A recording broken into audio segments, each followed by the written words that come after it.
Chapter 15. Driftless Area, Northeastern Iowa. Now this, Tom Preston thought, is no goddamn fun at all. He bent, leaning on the hoe in his right hand, and pulled up the weed whose roots he'd loosened with the tool. Despite the unusually cold weather, the corn was coming up just fine. The problem was that weeds were doing just fine as well. This particular patch wasn't very large, a scraggly strip along a little brook that ran down the mostly wooded valley between two steep hills. This part of the state looked more like Appalachia than the prairies. It was only about 1/4 of an acre and carefully irregular so that it wouldn't show much from orbit, even on days without the current heavy grey cloud and occasional spatters of rain. The brook was running high not far off to his left, purling over a bed of brown stones. He tossed the uprooted thistle onto the mulch, leaves, twigs, grass, reeds, that covered the ground between the knee-high plants, and moved on to the next weed, hacking at the base of it with a force that hurt his gloved hands. The turned earth had a cool, yeasty smell, oddly like bread. Despite the cool temperature, he was sweating, and his back hurt. Could it have been only last year that farming meant sitting in the lordly comfort of an air-conditioned tractor cab, spraying herbicides? He who does not work does not eat, he told himself. There were a dozen other people working on the same field, and many more fields like it scattered throughout the nearby hills, growing corn, potatoes, beets, all sorts of vegetables. They had come along more slowly than usual, but only by a couple of weeks. And they were a bit runty, but very welcome anyway. The hunting had been very good, with abundant deer and hare. They'd had to shoot a bear a few weeks ago. It had risen cranky from hibernation and had made clear its antipathy towards its new neighbors. Besides, they needed its cave for storage. Tom Preston had liked the flavor of the meat, but he'd been in the minority. Most of their small community had found it too gamey and way too tough. There were still a lot of scavenged canned goods available for the picky though, and his big gallon jars of multivitamins would keep deficiency diseases at bay for years, if need be. The community had grown over the past year to a village of more than 100 people, most of whom refused to understand why they should avoid being visible from orbit. Things had been so peaceful lately that Tom himself had begun to have doubts. So when some of the newcomers suggested a party to celebrate their survival, he was willing to go along, to a point. "Fireworks," Tom said. "You've got to be kidding." "Why? What's wrong with fireworks? It's been wet enough that they shouldn't pose a fire hazard," one of the newcomers, Sam Varela, said. "Because it's a gigantic 'We are here' sign," Tom said. "I, for one, don't want to end up in those relocation camps that you people fled." The newcomers glared at him resentfully. "We've no reason to think they're still doing that," Sam said through his teeth. "We have less reason to think they're not," Tom snapped back. "They didn't set up those camps to leave them empty." "Going was voluntary," a woman pointed out. "So why are you here?" Preston challenged. "Why here? Why not stay in your homes?" "We're getting into some pretty deep issues here," his wife, Peggy, said with a frown at her husband. They'd discussed the newcomers in the privacy of their bedroom, and his suspicion towards them worried her. "When what we came here to do was discuss a picnic." "Maybe we should get into it," the woman said. "I'm tired of being treated like an interloper when all I want to do is get back to being normal." "Things aren't going to go back to normal," Tom said. "Didn't you notice a few little changes, like the thermonuclear war?" Things are going to get a lot worse for a long time before we can get anywhere close to normal. But one thing that will at least keep us safe is to avoid attracting attention." "Exactly whose attention are you afraid of?" Sam gave a light laugh and spread his hands. "The army? I'm telling you, they're too busy to go chasing down anyone who doesn't want their help. Who else is there?" He shrugged. Tom closed his eyes. Sometimes he wondered himself. John Connor had warned that there would be more problems with machines, but with no fuel or electricity, he honestly couldn't see how that could be. Humans, on the other hand. "I'm worried about gangs," Tom said. "I'm afraid that some group of lawless men will come along and take everything we've put together and kill our families." He stood up and started to pace. "These aren't civilized times," he continued. "We're not protected by multiple law enforcement organizations anymore. For the foreseeable future, our fate is in our own hands." "Oh," the woman said. "When you put it that way, it makes perfect sense." "Yeah, no fireworks," said Sam. Tom sat down and forced a smile, but this didn't feel like victory. Rather, it felt like number 400 of a million more arguments. "I almost wish we'd be attacked so these people would realize what we're facing." Almost.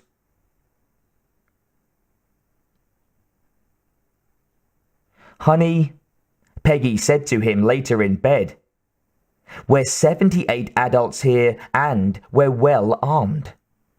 It's unlikely that we'll be faced by a gang more powerful than we are ourselves. Maybe we could loosen up a bit, don't you think?" Tom reached out and drew her into his arms. "I was so afraid the day the bombs came down that I'd never see you and the kids again," he said into her sweet-smelling hair. Even now, with no shampoo available, he liked the way her hair smelled. God, he loved her. Peggy hugged him tight. "I love you too," she whispered. "I always did." "Tell you what," he said. "Let's be extra careful this year until we've got our feet under us. Then we can talk about loosening up." He pulled back and looked down into her face, barely visible in the moonlight coming through the cabin window. Tom shook his head. "But I'm pretty certain that we're going to have to build a stockade." She laughed and buried her head in his shoulder, tickling him so that he laughed too. It's not funny," he said. "I'm serious." "You are never gonna sell them on that idea," she said. "I can just see their faces." And she laughed again. He smiled at her and held her close, but all the while he was thinking that a stockade was something they'd realize was necessary only after they needed it the most. He kissed his wife and prayed that she wouldn't have to suffer for its absence. Skynet. It watched the small settlement from the dark beneath the trees, linking with the Terminator's interfaces. Skynet saw the village from multiple angles. This settlement had been surprisingly well hidden for a long time, but the sheer size of the place, in an area bereft of any other human activity, had eventually brought it to the computer's never-resting attention. 132 humans, 78 of them adults, no meat animals, lived together here. It was an almost pathologically tidy place, quite unusual for humans. Their houses were small, built beneath and with the surrounding trees. Often the lower limbs had been woven more tightly to provide a framework for thatched roofs, while the walls were saplings woven together and smeared with clay mixed with grass. Insubstantial for a permanent dwelling, Winter weather would break them down in a short time. But in summer, if the weather was dry, they should be adequate shelter. Even if the weather was wet, however, they should burn well. Through a Terminator's sensors, Skynet watched the brightly colored silhouettes of the humans through the thin walls of their dwellings. One by one, two by two, they reclined, and the heat images took on the signature of humans at rest. Its Terminators waited, silent and motionless, as the moon rose and traversed the night sky. Many small improvements had made these Terminators more formidable killing machines than the first group, and their weapons were infinitely more powerful than the pellet weapons these humans had at their disposal. Still, Skynet had observed these subjects intensely and knew them to be well schooled in the use of the weapons they did have. This would be a true test, the first of 1,000 field terminations, until the final organic pest was hunted down. Unfortunately, that will require at least another century. As the last human sank into a dormant state, Skynet gave the signal to attack.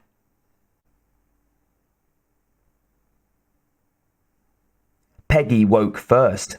A light sleeper since the children were born, she heard a crackling sound and opened her eyes to the sight of flames. "Tom!" she shrieked. She leaped from the bed and ran down the loft stairs towards the already engulfed living room.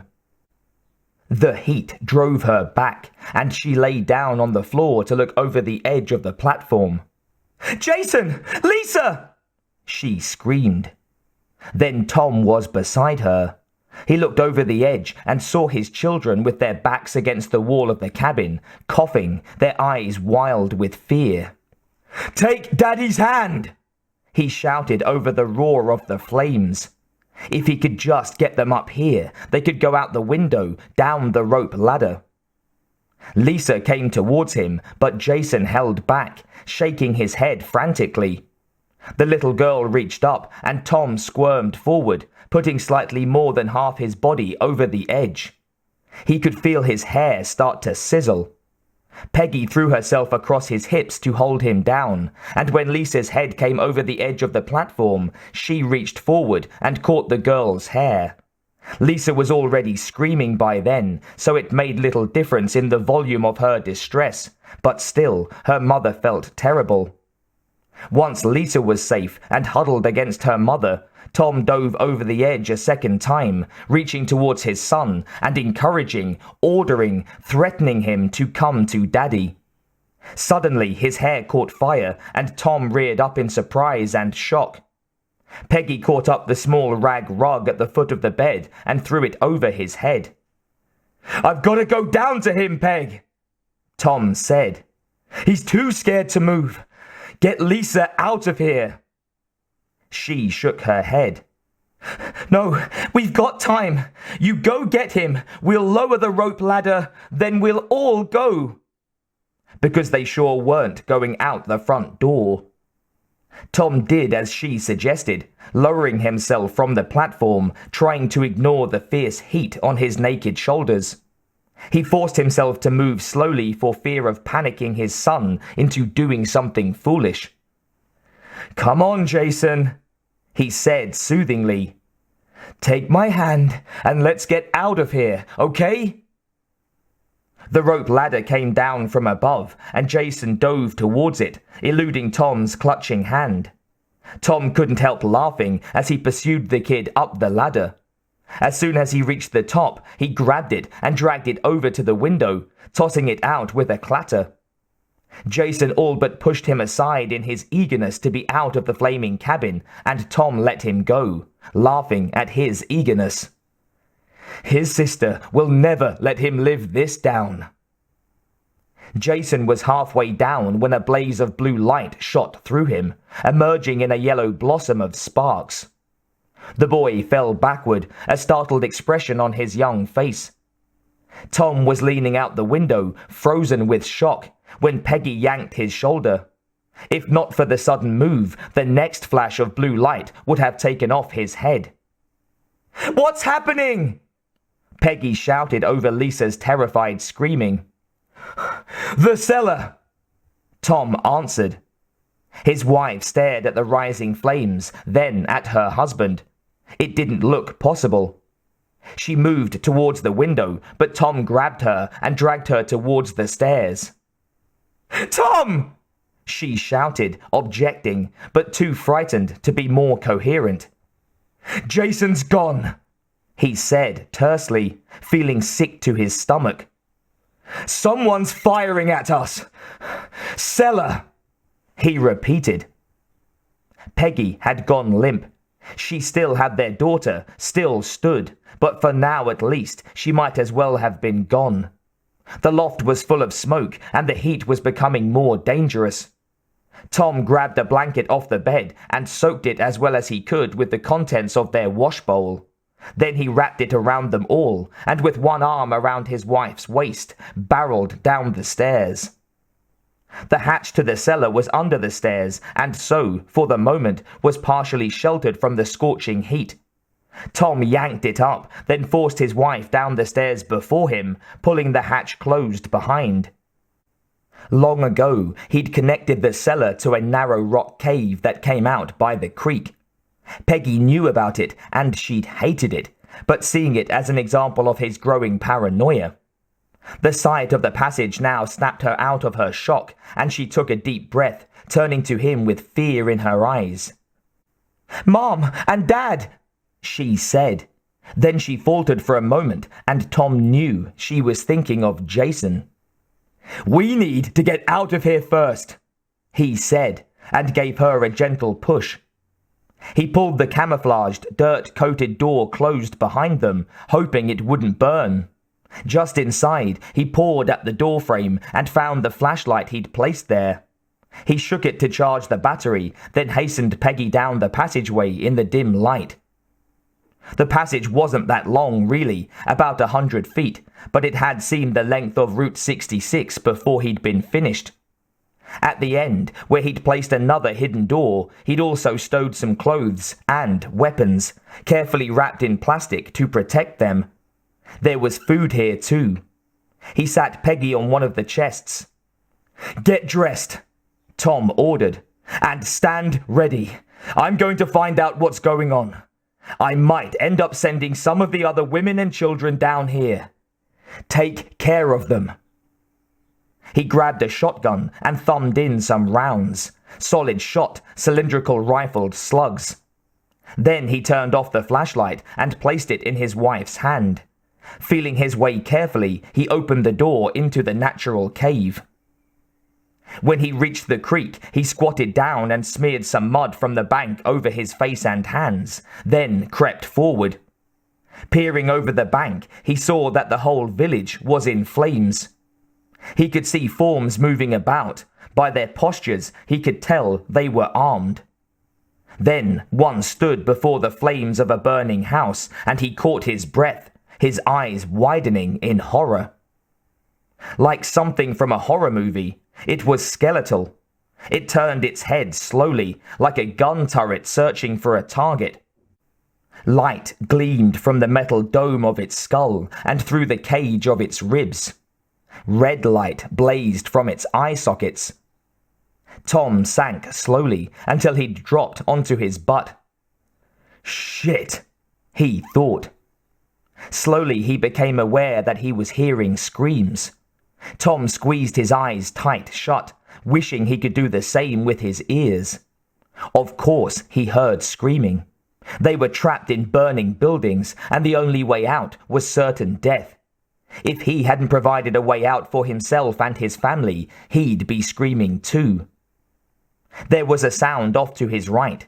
Not footsteps, but the result of stealthy footsteps, crackling leaves and breaking twigs, unavoidable in the deep woods. Tom pressed himself deeper into the dirt of the bank and prayed, making all sorts of promises to God if he would only let him live. He pulled the rifle against his chest, up under his chin, waiting. He had no idea of how many of those things were up there trolling the village for survivors, but he knew one shot would have them all down here looking for him. That would draw them towards Peggy and Lisa, and he wouldn't let these things have them. They wouldn't take them down like they'd taken his son. My boy, he thought in anguish, and pushed the feeling away, forcing anger into its place, overriding the grief with fury. The machines would not succeed. He wouldn't let them. The soft, methodical sound of footsteps came closer.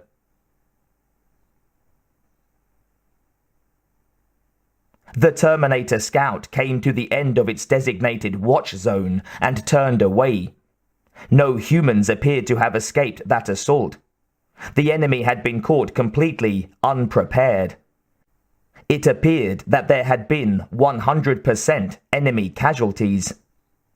It stopped every 5 feet to scan the woods all around, then proceeded on its way. No humans seemed to have escaped the assault. Terminated. It transmitted to Skynet.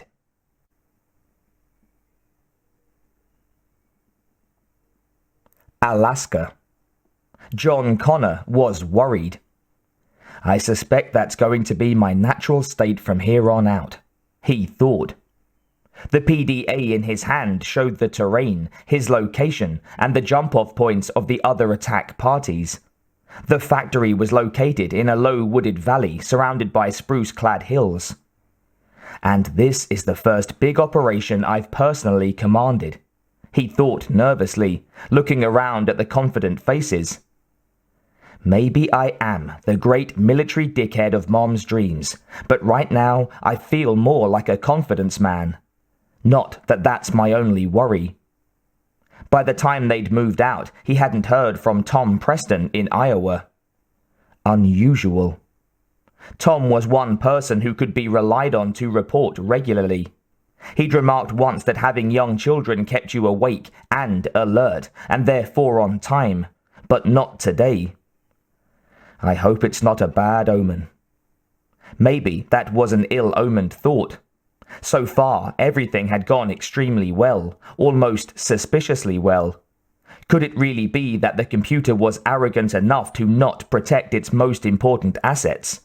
Because there was, as yet, no sign that the resistance fighters had been seen. He couldn't help it. Continuous good fortune raised his hackles. Ninel was back with the various transports. Also there was Ike, who'd arrived in Alaska yesterday. He appeared to like Ninel, but had looked askance at John when he found out that she was going with them. It hadn't been necessary for him to comment.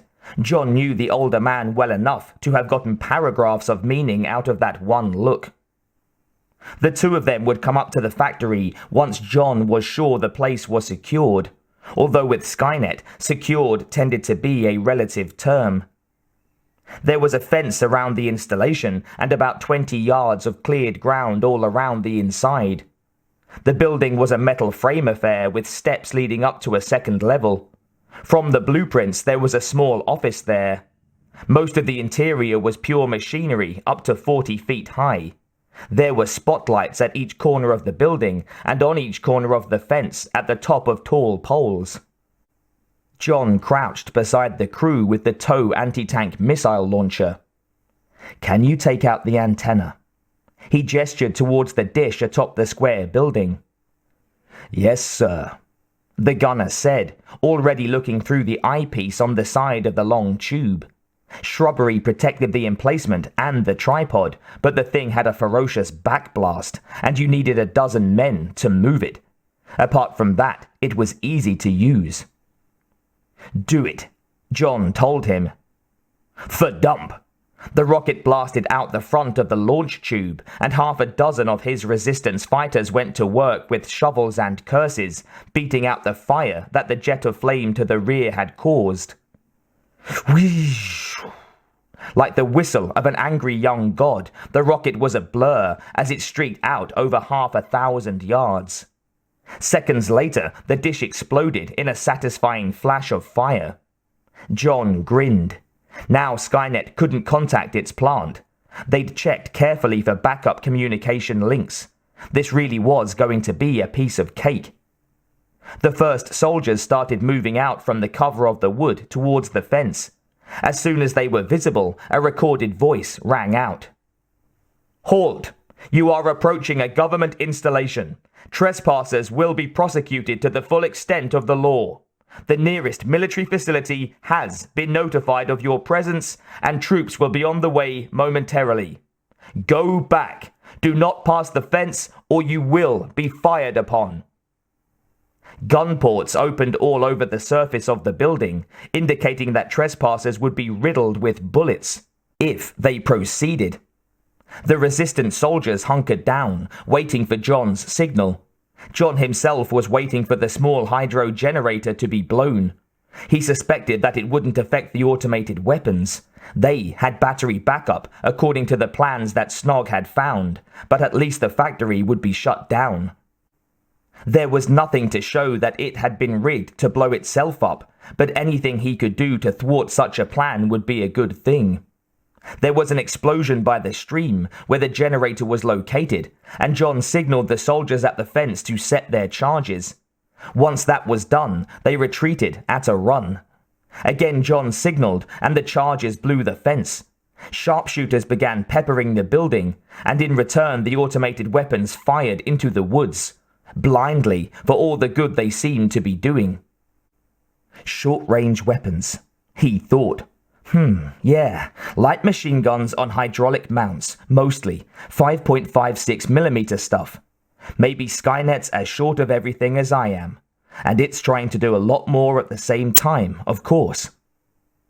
A man screamed, and a corpsman came running, dragging him away from the area where he'd been hit, an area on which the building's weapons now concentrated fire. The corpsman himself shouted as he was clipped by a bullet. This can't keep up, John thought. There's no battery in the world that can keep this up. Besides, the damn things had to run out of ammo sometime. Not that we're going to wait. "Let them have it!" He snapped into the button microphone. His snipers went methodically to work. They were using Barrett rifles, big 30-pound things that fired 50 caliber armor-piercing ammunition. One by one, the automated weapon pods went silent. A few went up in spectacular gang fires as hot metal punched into their ammunition drums. "Forward!" John said again. This time far fewer weapons fired. He gritted his teeth as the casualty reports came in. "Get used to it, GMD," he told himself. Skynet would have killed them later anyway. We win or everybody dies. It's that simple. Eventually, the fire was suppressed. He moved forward with his command party across the fence and up the exterior stairs. "Have them take a look at that machinery," John said to a woman who'd accompanied him up the stairs. "We're going to be taking this away from here." She gave him a dubious look, but hurried out. "And send Ninel Petrikov up." "Yes, sir," came back to him as the soldier clattered down the stairs.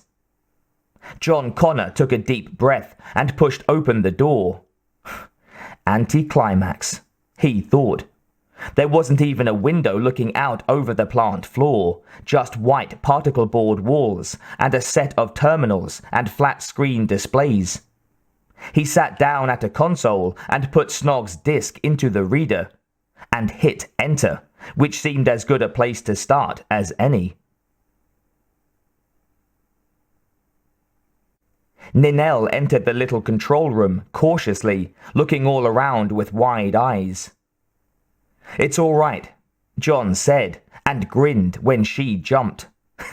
"Sorry." "I didn't see you," she accused. She gave the computer a more matter-of-fact look and moved to stand beside him. "What are you doing?" "I'm trying to figure out if the info in the computer is good. I probably should leave it to Snog.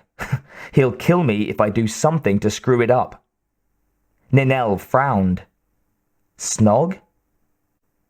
I have no idea if he knows what it means, and I never asked," John said.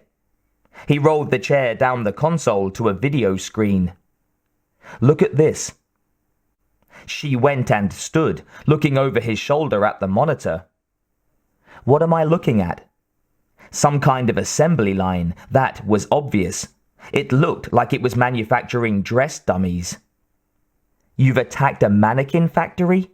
she asked in disbelief. John snorted a laugh and turned to look at her. "Would all of us get together and train for months to attack a mannequin factory?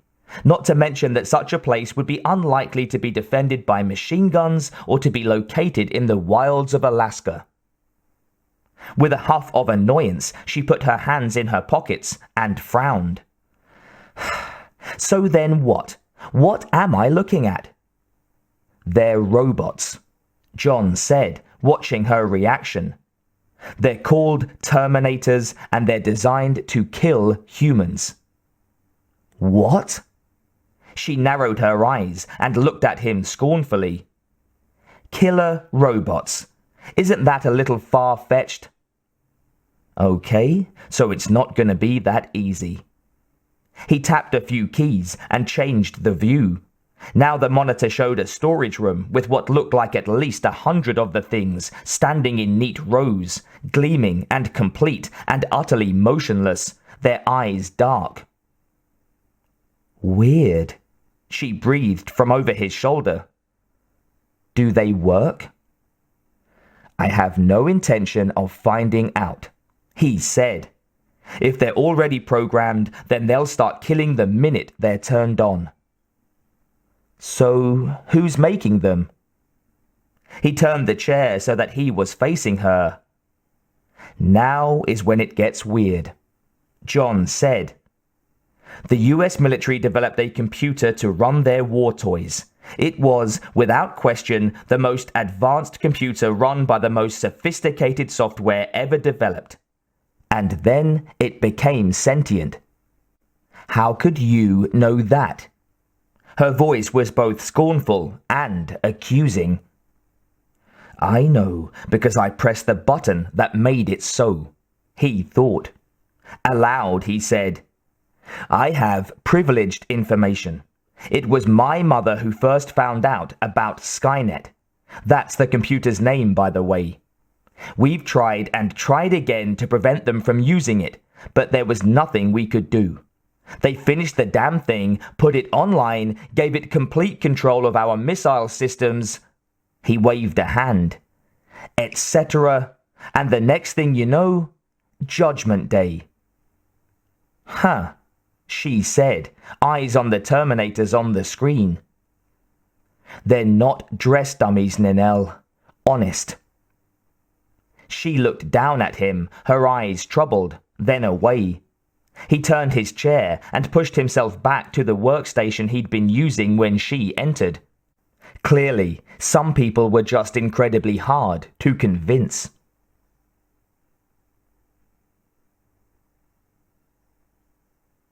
Ninel glanced at John, a worried look on her face, then leaned forward, tapping keys to change the view in the storage area. Behind the rows of robots were boxes, the kind of boxes that looked like they were designed to hold rifles or ammunition. She hissed thoughtfully and put her hands on her hips. What was going on here? Weapons?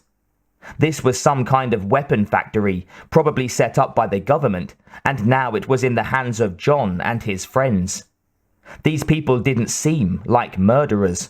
Although one or two had come across as paramilitary, anti-government nutjobs, not one of them had spoken about killing innocent civilians as though it was something they felt they had to do.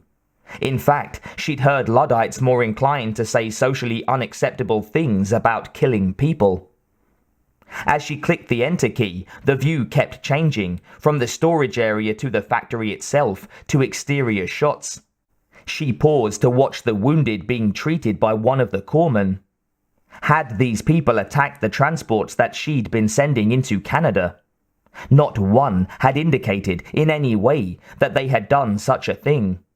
Not that she supposed they would tell such a thing to a new recruit.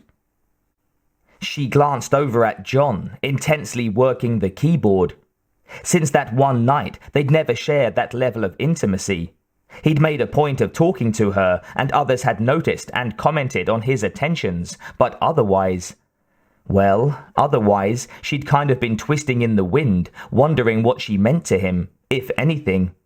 Wondering, in fact, if he was capable of using sex to recruit followers.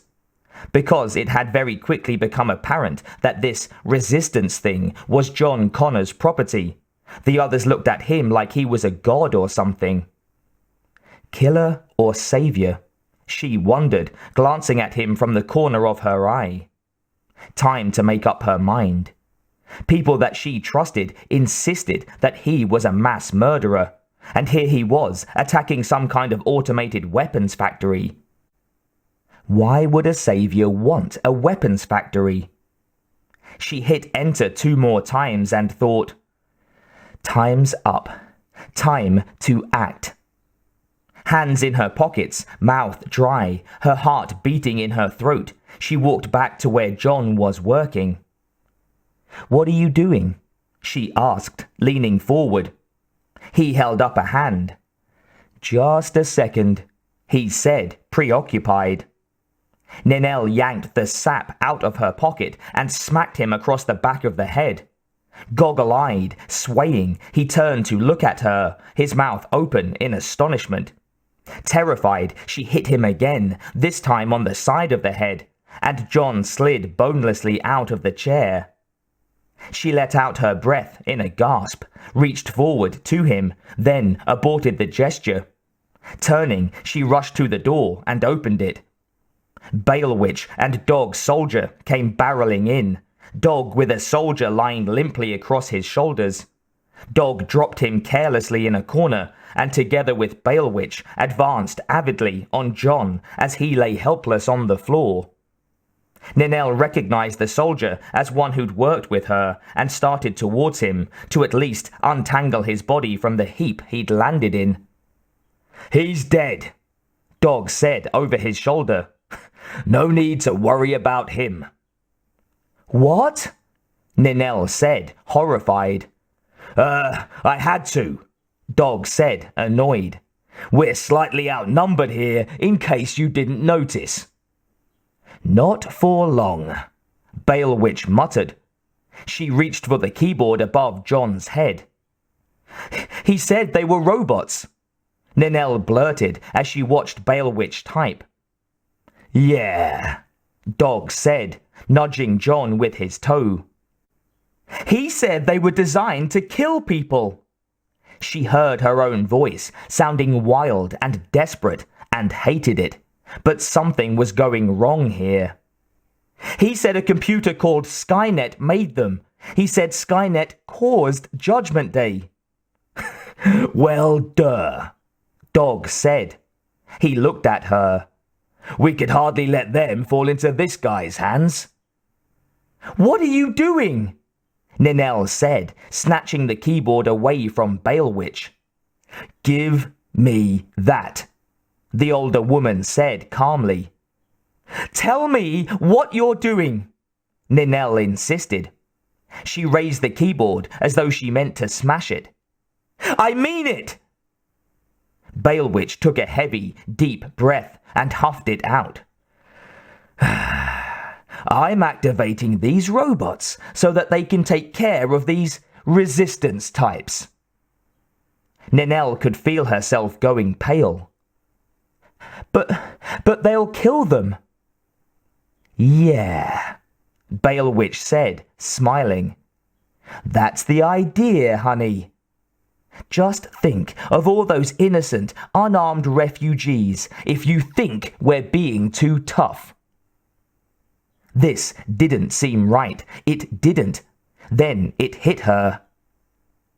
"How do you know how to wake them up?" she asked, her lips numb. "Ron gave us the codes," Dog said. He moved a step closer to her. "Back off!" she snarled. Furiously thinking, she waved the keyboard. its cord stretched tight in her hand and would go no farther. I don't believe that Ron LeBain would approve of killing people. Even misguided people. He's always preached doing things the legal way. Always. Bailwitch, clearly annoyed, moved slowly towards her, her hands outstretched for the keyboard. Things are different now, honey. You should know that. Now give me the... How would Ron know the codes? Ninel shouted. How would he know anything about a place like this? He hates the automated factories. No way he would know them well enough to run one. Dog laughed. Yeah, she's got you there, Bale. Oh, for crying out loud, Bailwitch said in disgust. LeBain is dead. No, Ninel shouted. Yes, he is, Dog said, coming another step closer. And I know because we killed him. I was there. Ninel's breath froze in her throat, choking her. Dog launched himself forward to grasp the keyboard, and she swung it like a bat, hitting him in the face. He backed off, and Bailwitch laughed at him. Jesus Christ, she sneered. You don't believe in doing anything the easy way, do you? She pulled a pistol from her pocket, a suppressor disfiguring its barrel. Ninel gasped, then backed away, holding the keyboard in front of her like a shield. Bailwitch snapped the fingers of her other hand. Gimme, she said, and you'd better hope you didn't break it. Holding the keyboard more tightly, Ninel blinked at her. Did the woman think she was just going to hand it over? No, she said, her voice small but steady. I'm not going to help the people who killed Ron LeBain. With a snarl, Dog started forward again, but Bailwitch put her arm up like a bar. I don't want the keyboard damaged, she said to him. Then she glared at Ninel. If this Skynet wants to kill the human race, well, 3 cheers for Skynet. The human race is nothing but vermin for the most part, and the rest are too stupid to even know they're alive. Look what's been done to this planet. It was beautiful once, now it's shit. Just shit everywhere you look. Humanity has to go or nothing will survive. She spread her hands. So, are you gonna help? Or do we kill you? Her eyes wide, Ninel just stared at her, mouth open. You're going to kill me anyway, aren't you? Dog's grin spread. Yeah. Bailwitch shot him a look, then raised her gun. She tipped her head to the side like a shrug. Well, we weren't going to right away, but... Ninel's eyes widened as John slowly rose behind her, and she took a breath to scream. Something in her chest felt icy cold, then hot, and then there was nothing at all. Oh, good job, Bale. Right through the keyboard. Dog started forward. Well, I couldn't let her scream, Bailwitch muttered. John felt the double vision vanish as he saw Ninel fall limp. Again, he thought. Wendy, now her. Again. The scream that bubbled out of his lips wasn't a giant, no. That was in there, but most of it was raw rage and inconsolable grief. Grief for an entire lifetime past, and the one he saw stretching out ahead of him. The knife tucked into his boot had a 7-inch blade. Nothing fancy, just a sharp, tapering steel wedge. His hand moved in a blurring arc. The woman who'd shot Ninel seemed to be turning in slow motion, unable to move more than a quarter of the way around before the blade bisected her kidney with a violence that punched the inside of his fist against the cloth of her jacket as it rammed home.